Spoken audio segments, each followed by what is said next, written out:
Hebrews 7. Melchizedek the priest. This Melchizedek was king of Salem and priest of God Most High. He met Abraham returning from the defeat of kings and blessed him. And Abraham gave him a tenth of everything.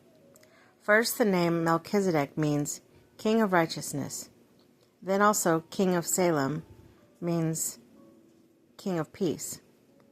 Without father or mother, without genealogy, without beginning of days or end of life,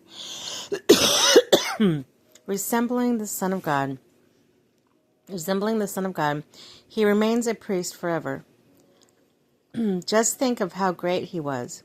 Even a patriarch Abraham gave him a tenth of the plunder. Now, the law requires the descendants of Levi, who became priests, to collect a tenth of the people from the people, that is, from their fellow Israelites, even though they also are descended from Abraham. This man, however, did not trace his descent from Levi. Yet he collected a tenth from Abraham and blessed him who had the promises.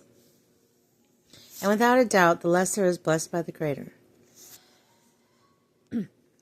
In the one case, the tenth is collected by people who die, but in the other case, by him who is declared to be living.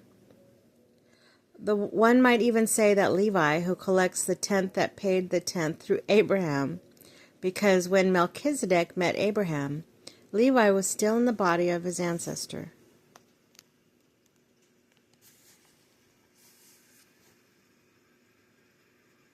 Okay. Jesus, like Melchizedek, if perfection could have been attained through the Levitical priesthood, and indeed the law given to people established that priesthood, why was there still a need for another priest to come? One in the order of Melchizedek, and not in the order of Aaron. For when the priesthood is changed, the law must also be changed.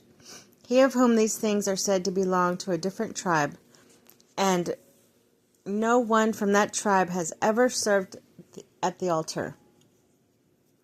For it is clear that our Lord descended from Judah, and in regard to that tribe Moses said nothing about priests. And what we have said is even more clear if another priest like Melchizedek appears, one who has become a priest not on the basis of regulation as to his ancestry, but on the basis of the power of an indestructible life. For it is declared, "You are a priest forever, in the order of Melchizedek." The former regulation is set aside because it was weak and useless, and the law made nothing perfect. And a better hope was introduced by which we draw near to God. And it was not without an oath. Others became priests without any oath. But he became a priest with an oath when God said to him, "The Lord has sworn and will not change his mind. You are a priest forever." Because of this oath, Jesus has become the guarantor of a better covenant. Now there have been many of those priests since death prevented them from continuing in office. But because Jesus lives forever, he is a permanent priesthood. Therefore, he is able to save completely those who come to God through him, because he always lives to intercede for them. Such a high priest truly meets our need, one who is holy, blameless, pure, set apart from sinners, exalted above the heavens. Unlike the other high priests, he does not need to offer sacrifices day after day, first for his own sin, and then for the sins of the people.